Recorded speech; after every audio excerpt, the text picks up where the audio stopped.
Hey, PJ.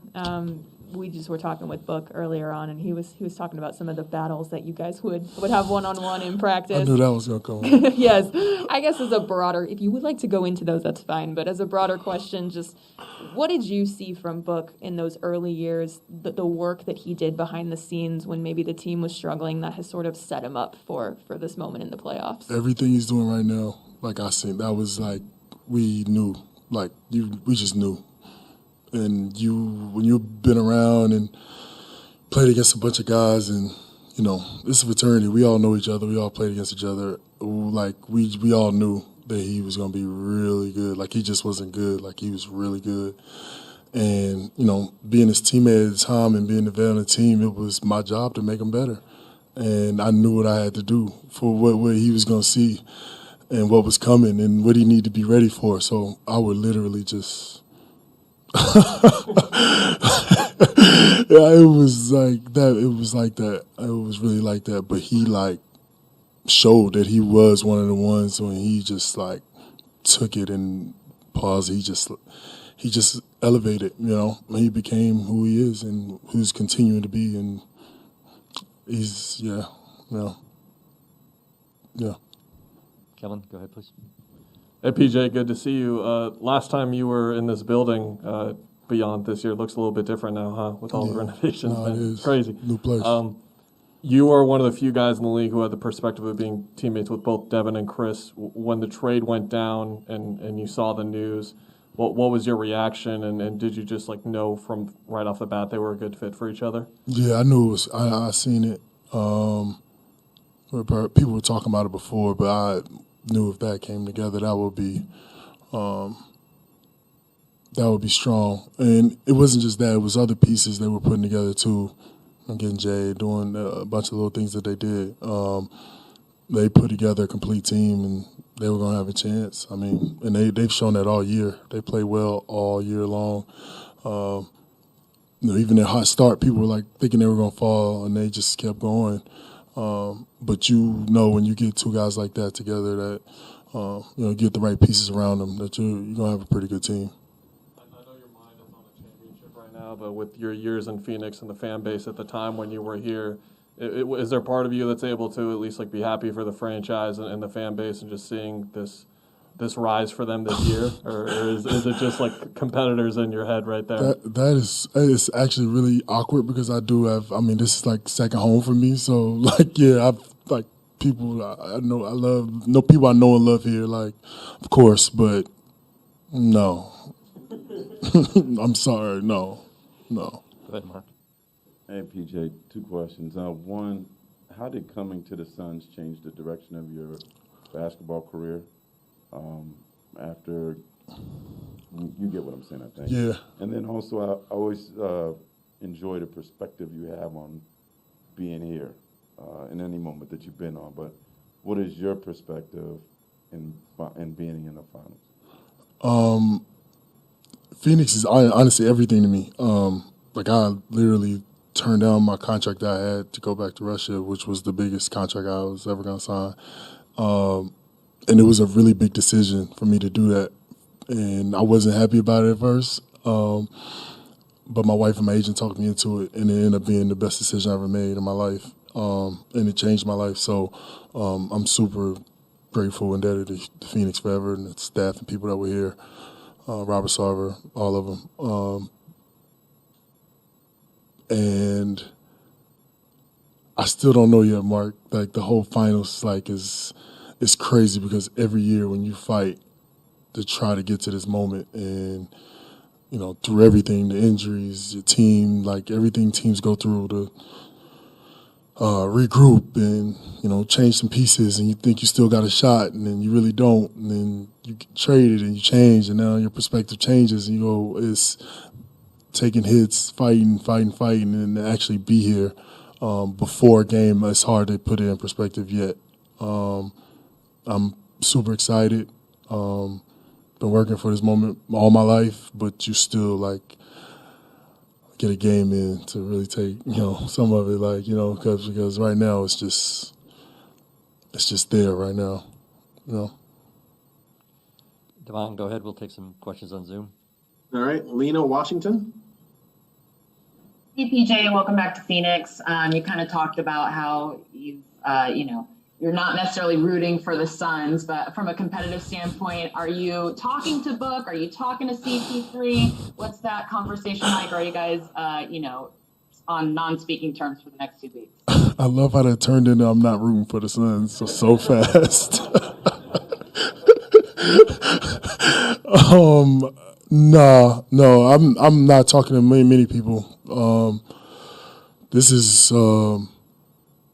it. This is time to lock in and take care of business. I love everybody, but right now it's after this is over, then we can go back to loving each other. This is a battle. This is war.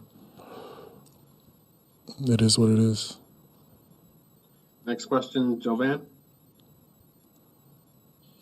Hey, PJ, two-part question for you. One, Monty Williams and Chris Paul have recently spoken about his leadership style adapting in Phoenix and him kind of toning things down maybe a little bit with some of the younger guys. I'm curious, as someone who's played with him and knows Chris really well, what do you think of his leadership style, and have you seen some of those changes from him over the past couple of years? And then second would be, you guys deploy a switch-heavy defense. I'm curious, what are the challenges in switching onto Chris and Devin, and just that those guys present a switching defense?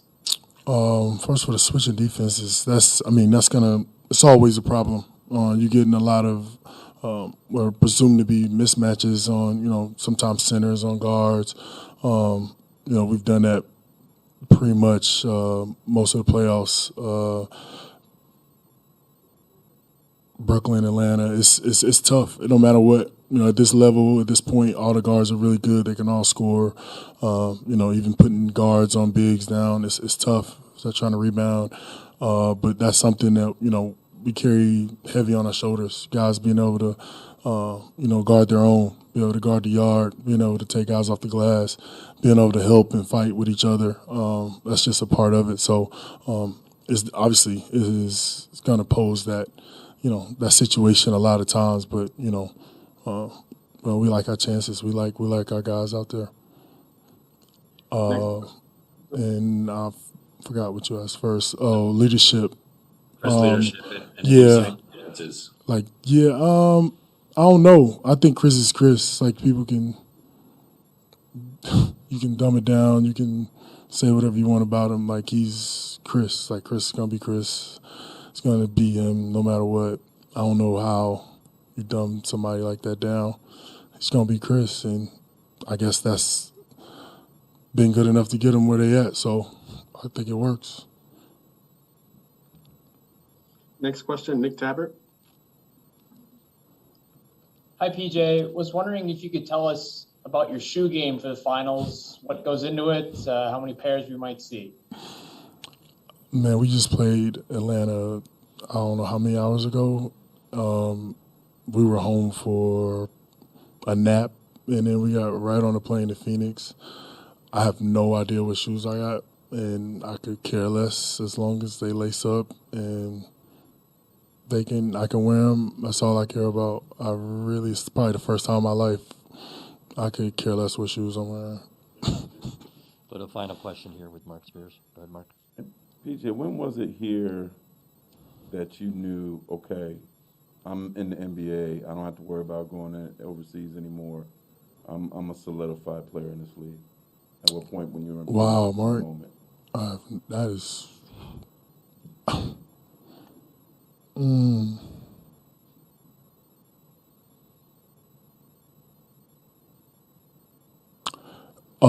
we were playing at OKC New Year's Eve, and Alvin Gentry just walked in. He was like, "PJ, you starting?" And I was like, "What?" He's like, "You're starting." Mind you, I'm like 15 guy on the team. I'm like 15 man for sure. And he just was like, "Yeah, you starting." I was like, "All right." All right.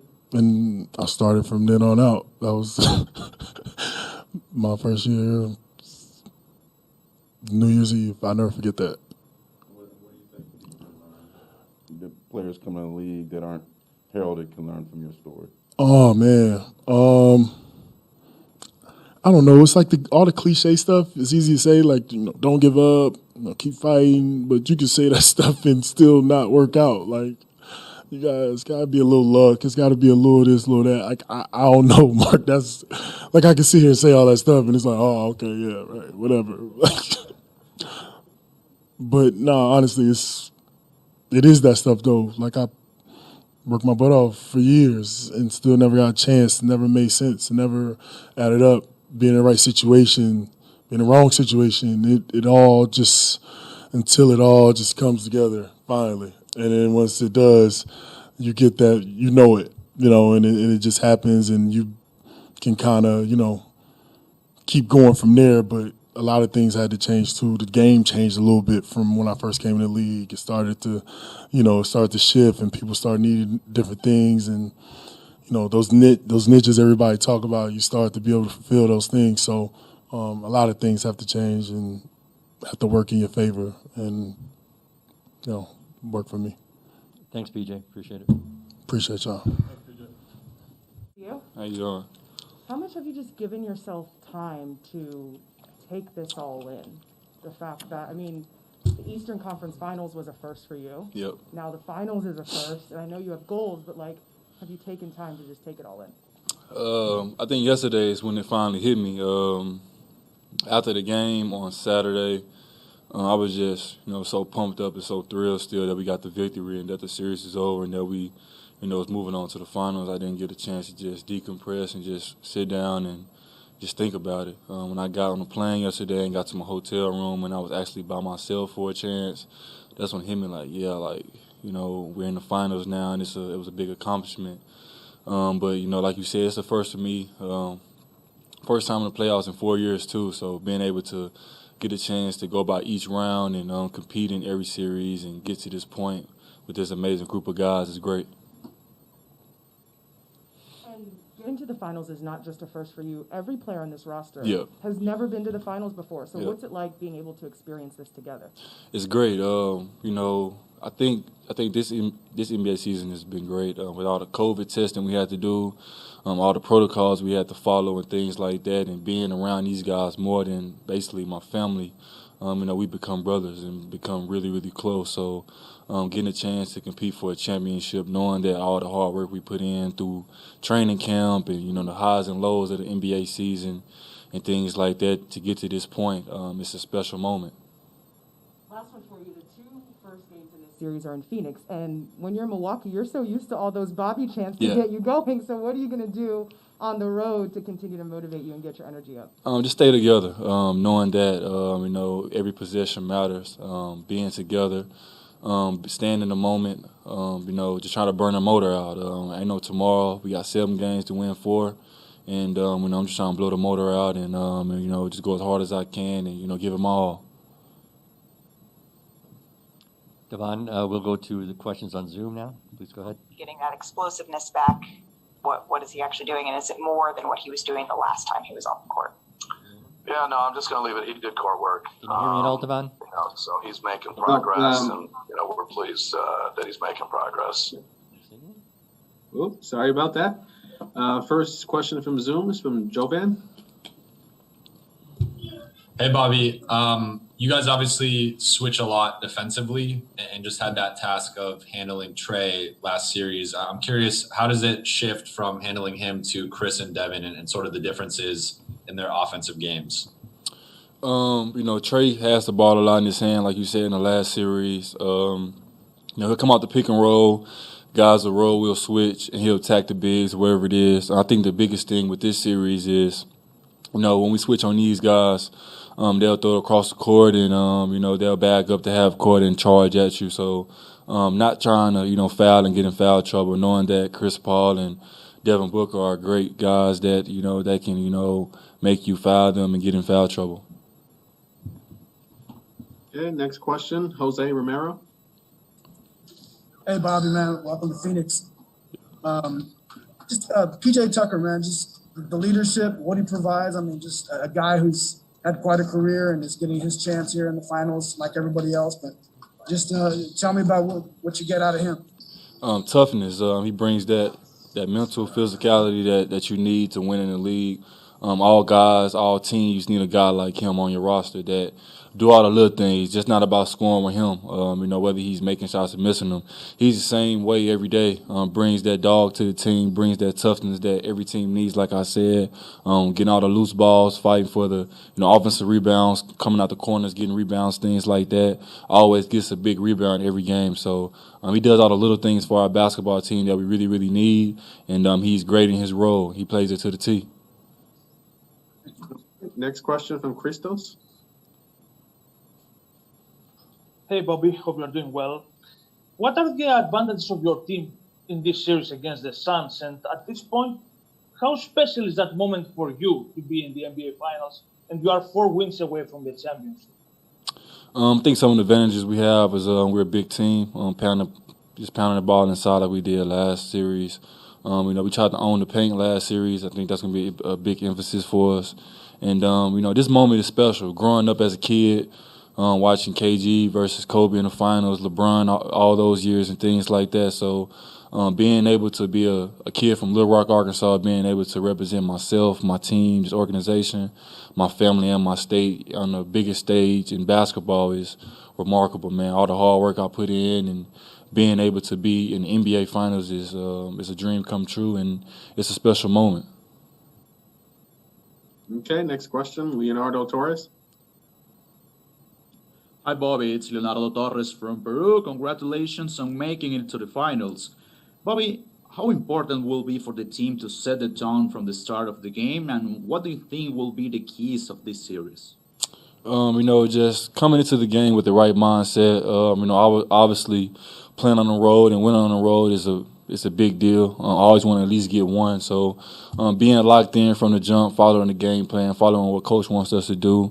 Everybody being on one accord and going out there and just giving it their all. Like I said, man, there isn't any tomorrow. We got 7 games to win for, so I think everybody has to blow the motor out, go as hard as they can. Stay locked in, man, on the task at hand. And what was the second question again? About the keys of the series. I think the biggest keys of the series is, guys staying out of foul trouble. Not falling for some of the tactics they're going to do. Obviously, they do a good job of, getting the refs involved and getting people in foul trouble and getting people off their game. So just staying locked in, not, folding and falling into, some of the tactics that they want to do, and just being who we are every day. Everybody playing their role, playing with confidence, playing with swag, and going out there and just enjoying the moment. Obviously, when you get to this stage in basketball, some guys, don't live in the moment.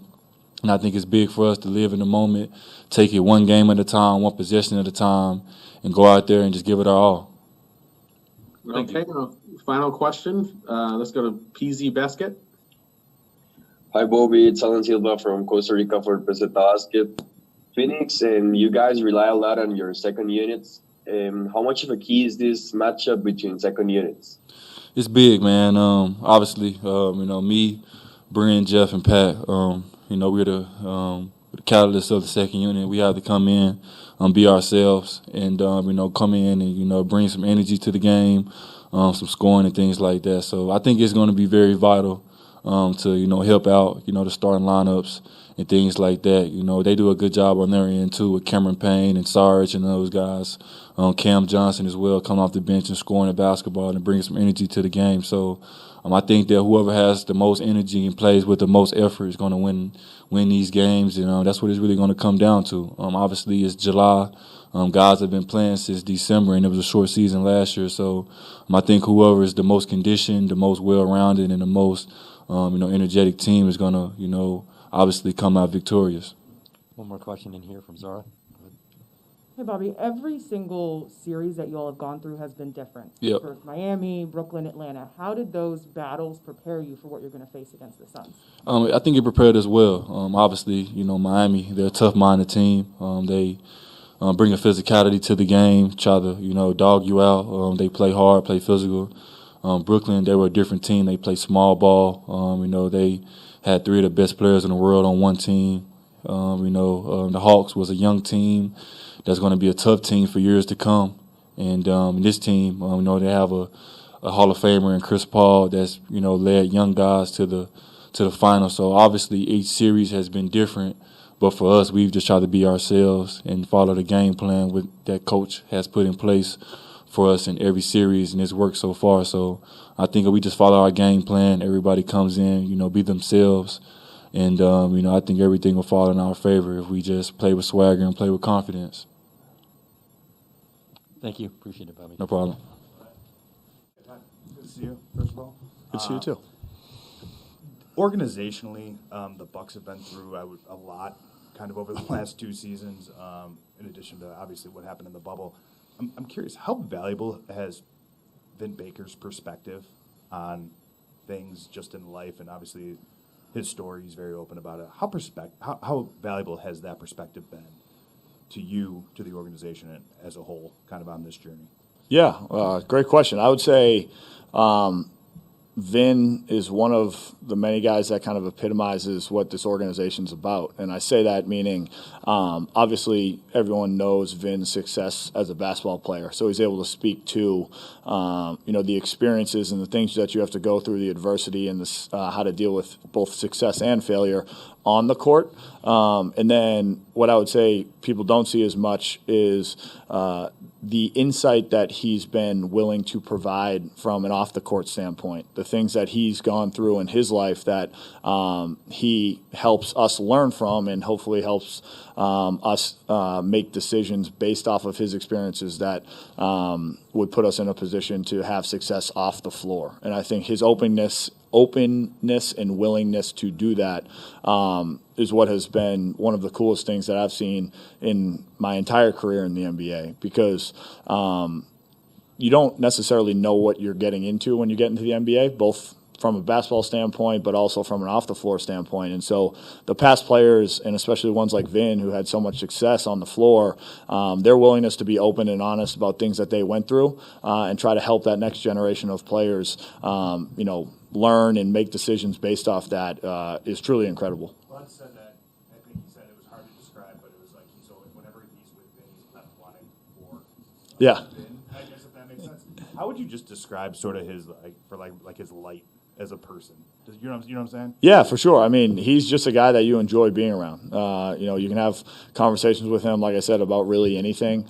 The stories he has from his playing days, the experiences that he's gone through, and more his just willingness to exude positivity into and confidence into yourself is what's been most impressive for me. After a minute-and-a-half conversation during a timeout with him, you feel like you can go out there and dunk on somebody or make 7 threes in a row. But having a conversation with him for 10 minutes off the floor after a game, you feel like you can go out and make a difference and have an impact in the community, which you could argue is more important than the dunking on somebody during a game. So I think just that type of personality that he has and willingness to not just exude confidence, but to speak to the different things that you'll come in contact with and have to go through in the world kind of makes it such a family-like atmosphere, which is what I think the Bucks have done a tremendous job as an organization, and he's a really good example of it. We'll go to Devon for some questions on Zoom. Go ahead, please. All right, first Zoom questions from Jovan. Hey, Pat, you guys obviously switch a lot defensively, and I'm curious about the adjustment from defending Trae Young to going to defend Chris Paul and Devin Booker, and maybe some of the similarities and differences in that task. Yeah, definitely. I mean, I think all 3 of them are tremendous players. 2 of them are really great point guards. One of them's one of the best point guards of all time. And I think some of the similarities are they're really crafty in utilizing their bodies and putting themselves in positions to have success, both from making shots but also from getting fouled. So defending without fouling and making sure positionally you're in the right position to not get caught, whether it be via a ball fake, a rip through, an off-balance move, whatever it might be. And then just understanding the differences in the 3 different players. Obviously, the Devin Booker being more of a 2 guard, more of Obviously, height he's a little bit taller than the other two, but they all have so much success in different ways on the floor. It's really just about understanding what their comfort zone is, the 1, 2, 3 moves that they're trying to get to most often, trying to make it as tough for those 2, 3 moves as you can, and try to put them in a position to have to go to the counter moves, 4 or 5, whatever it might be, in order to try to put ourselves in the best position to have the most success. Okay, next question is Matthias. Hey, Pat, here's Matheus Ornelas from Brazil. Congratulations for getting on the NBA Finals. And I want to make a question for you, because you have 2 tough series against the Nets and the Hawks. And how do you think that prepare you players for the NBA Finals in a year that all the players are for the first time on the Finals? Yeah, I'd say it's just adversity, right? Overcoming adversity. I think as an athlete in general, as a competitor, you're going to have success and failure. You're going to have to fight through adversity at some time. And I think not just this year, but going through it the last few years and seeing, what it takes to win in the regular season versus win in the playoffs, to see how together you have to be both on and off the court to put yourself and your team in the best position to win. And then specifically this year, it hasn't been an easy journey, but we stuck together. We've had open, honest conversations. We've tried to make sure that we're putting ourselves in a position, both on and off the floor, to have success. And overcoming adversity throughout the playoffs is inevitable. It's been inevitable over the first 3 rounds. It's going to be inevitable in the finals. So remaining together and sticking together, I think, has been basically the start of what the culture of the Bucks has been built on, and it's going to be something that we have to continue to exude in order to have success in the finals. All right, final question from Zoom is for Christos. Hey, Pat, hope you're doing well. In case you're going to play without Giannis, at least in the first couple of games of the NBA Finals, what would you like to maintain from the series against the Hawks, the last 2 games against the Hawks? And what are your advantages against the Suns? I'm sorry. Yeah, I mean, you can't replace a player of the caliber of Giannis, right? 2-time MVP, the things that he does on a nightly basis on both sides of the ball, you can't replace it. But I would say, as a human being, it's even more impressive what he does and what he's done since he's been injured, continuing to be vocal, if not even more vocal, pulling players aside individually, addressing the team collectively, making sure he's still present and more than a big part of what we're doing, has instilled confidence in both individual players as well as the team in general. Obviously, you're talking about a guy that puts up 30 points a night. You're talking about a guy that rebounds the basketball, passes the basketball, defends, as well, if not better than anybody else. And you're not going to necessarily replace that with one guy or with one thing. The way we've tried to make sure we've put our best foot forth to have his back while he's out is doing it together. Obviously, Chris, Drew, Bobby, there's been a bunch of guys that have stepped up in his absence, but it's been a collective group effort. It's been playing together. It's been sharing the basketball. It's been defending as a team, and gang rebounding and doing all of the little things that, it takes to win a basketball game so that we can try to put ourselves in this position to get to the finals, to give Giannis some more time to get healthy, because without him, we wouldn't be here. And the things that he does off the court, we all see what he does on the court, but the things he does off the court, in my opinion, are even more impressive. Thank you. Appreciate it, Pat. Thanks, guys. Okay, first question from Zoom. Let's go to Jose Romero. Hey, Jeff. Welcome to Phoenix, man. Thank you. Yep. What's a guy like P.J. Tucker bring to this team? I mean, a guy who's seen a lot, done a lot, and just the toughness and everything else. And what's his personality like? PJ's he's a competitor. He's a funny guy, great teammate, but he brings a toughness to this team and just the attitude, man, never backing down kind of attitude, and he's really important to the group. I know he hasn't been here, he hasn't played here in a while, but can he still help at all with the game plan in terms of going against somebody like Booker? Yeah, for sure. I mean, he's been teammates with Chris Paul for the last couple of years before last year. And especially knowing Devin's game, I mean, I think they're really close friends, and they competed against each other in one-on-one series and things like that. So he knows these guys pretty well, and I think that can help play in the series. Okay, next question. Let's go to Steve Measury. Just wondering, in the postseason, how were you able to keep yourself, when you weren't playing a whole lot earlier in the postseason, how were you able to keep yourself ready, keep yourself on point, so when your time came in Game 6 the other night, you were able to deliver as much as you did? And what kind of confidence does that give you heading into the finals the way you played the other night? Just being around the league for a while, you just got to kind of stay ready. You never know when your number is going to be called and your opportunity may come. And I just try to continue to work every day. Coaches did a great job of just being open and being available for me to get some extra shots and just try to make the most of it. Next question, let's go to Jovan. Hey, Jeff. You guys obviously switch a lot defensively, and that's where your kind of strengths are defensively. I'm curious, what are the differences between defending Trae Young versus Devin Booker and Chris Paul, and maybe some of the similarities in the challenges they pose in the pick and roll, but also some of the differences in kind of the style of their games? All three of those players are really dynamic. I think Devin Booker's, obviously he's bigger, so he can create a lot more space, but he finishes just really well around the rim. But they're all super challenging for our group. Trae Young's so fast and so quick with the basketball, and his ability to draw a lot of fouls put a lot of pressure on our defense. But Chris Paul is very similar. He draws a lot of fouls. He's going to make the right read. He's going to get to his mid-range game. He makes tough shots, and he's a clutch player. We know that. And very similar to Devin Booker, his ability to stretch the floor from the three, make mid-range shots, and like I said, he can finish at the rim. So it's going to be a challenge, but if we want to win, it's just something we're going to have to do. All right, next question, Maria. Hi, Jeff. First of all, congrats for being on the finals. On that same note, and looking at the big picture, what do you think are going to be the biggest challenges when facing the Suns, especially tomorrow that you play in Phoenix? Trying to keep them out of transition. And, they play so fast at home, and they play really well. They have a lot of talented players on this team. DeAndre Ayton's been playing great. Chris Paul, Devin, Jay Crowder.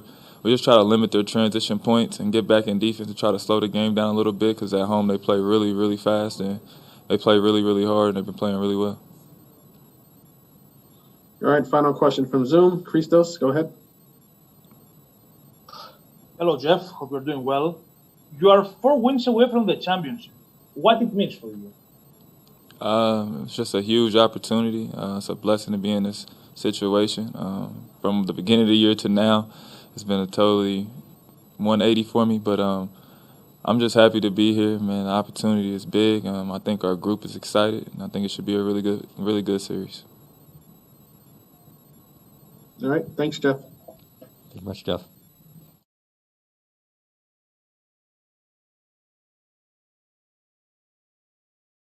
We got Milwaukee Bucks forward PJ Tucker joining the jump now. PJ, you have literally played basketball all over the world. What does it mean to you to finally get the opportunity to play in the NBA Finals? And congratulations, by the way. Thank you. I appreciate it. It means everything. This is something you dream about as a kid. I know for me, like every year, watching the finals is so special. So to finally be able to get a chance to do it, it's amazing, especially come back here in Phoenix and do it too. Yeah, just amazing. We're throwing up your resume here, all the teams that you have played for. And you were traded from the Rockets to the Bucks. It was back in March. So what is it about the chemistry on this team that has worked so well? Because sometimes when it's a mid-season trade, it really takes another sort of off-season and year for all the pieces to fit. How did you guys fit together so well right away, PJ? I credit our front office. They just got a bunch of guys together that really fit. When I was looking to leave Houston, with the options I had, Milwaukee was right at the top. I thought I fit a long time ago. Just watching. When you watch other teams, you see other teams you think you could play for. It looked just like it was, kind of picture made for me. So once we all got together, I think we all just kind of looked at each other like, we got it. Like, this is it. This is our shot. And we just kind of built on it throughout the rest of the season, and been building on it since. Well, PJ, look, I'm proud of you, man. This big perk here, like being a former role player, I watch you do all the winning things that don't show up in the stat sheet, but make the winning plays. I wanted to ask you a question about you joining the Bucks for as being that big brother, right? We knew what you were going to bring on the court, but I want to talk about your leadership and how impactful it's been in that locker room because I heard so many stories about it. Hey, before I answer that, Perk, I just want to say Perk was the first person I told I was going to the Bucks. I was shooting in Houston and he was going to kick his son up. I did. And I kept it secret, too. I told Perk first. And Perk said, hey, Perk, you remember what you said to me? You was like, ooh, that might be it right there. That might be it. You said that might be it. So I just wanted to tell you that, Perk. But that is that's one of my main jobs on our team, I think, for me, is to make everybody stay focused every night, to be there, to help guy Giannis, like when we go through tough times where we have situations where, you know, you get in these arenas, you know how it goes. You can't hear nothing. You know, the other team making every shot. It's like everybody stay calm. We got this. Let's stick to what we do. Just being that voice, just knowing that we're going to be there to fight every single night, every single second. You know, that's probably the biggest part of my job is being able to do that every single night and to keep everybody together. All right, I got two questions, one basketball and one more kind of aligned with what you're doing. One, I want to know, what is it like being the underdog, you know, and I know that that's always kind of been your mantra, like you approach that, you know, I see you, John, with Kevin Durant. It doesn't matter if he's going for 30, 35, you're going to keep it going at. And then secondly, playing against you in 2017, I saw you come out there with some red Yeezys on. I want to know what shoes that you are going to debut. I know everyone's looking for it. And also I want to know how I can get some of those shoes, some of those PJ Tuckers that I saw debuted on your IG. The first one, honestly, man, is just knowing the game. Some of these guys, you know, the guys, the top scorers in the league, they're going to get 30, 40. It's just making it tough on them and how many shots you can make them take to get it. Just making them work for it every single night is the biggest part. And you know what the kicks, man. I don't know. Honestly, dog, they ain't even been on my, like, I thought I would get to this moment. That's always been like, when I get there, I know I'm going to do this. Like, honestly, I could care less. It don't even matter. Whatever's on my feet, long as they can move and I got some grip and they light it up, like, I'm good. Like, I really don't even care what I wear. Honestly, I'm so happy to be here. I just want to play. The shoes are the last thing on my mind. Okay. Well, shout out. We're watching you with Nick DiPaolo there on our screen. PJ, you are facing a question mark about whether Giannis Antetokounmpo is going to be able to play with you guys. What is that like for you to prepare and not know if he's going to be able to be out on the court with you? And if he can't go, how do you guys make sure that you are just as competitive without him? We do the same way we always have. You know, last two games we played in the Atlanta series, he didn't play, and we prepared the same way, and we're going to prepare the same way right now. You know, it's still up in the air, so we don't know, but we'll do the exact same things we always do. Everybody's well versed on, you know, whether he plays, whether he doesn't, what we're going to do, our adjustments, and it's going to be what it's going to be, you know. Well, you could tell us. You could just tell the three of us if you think he's going to play or not. I mean, you know, I don't think that'd be giving anything away on national TV. Tell Perk first. Rach, that's above. Hey, tell Perk. Hey, listen, that's above my pay grade. I don't know anything about that. PJ, one thing, if you tell me, you know I ain't gonna say a word about it. Look, hey, tell my boy one Vin thing Baker. I know about Sue, Perk. I'm gonna keep it inside. Hey, tell my boy Vin Baker, my OG that raised me, my vet. I said, what's up? There you go. Thanks, I definitely will. That's my dog, for sure. Yeah, there you go. You are so much fun to watch out on the court. We cannot wait to see you bring that energy to the NBA Finals tomorrow night. Congratulations after so long, such a long and dedicated path where you have worked so hard to earn this spot. We can't wait to watch you work tomorrow. I appreciate it, Rach. Appreciate y'all. Thanks for watching ESPN on YouTube. For live streaming sports and premium content, subscribe to ESPN+.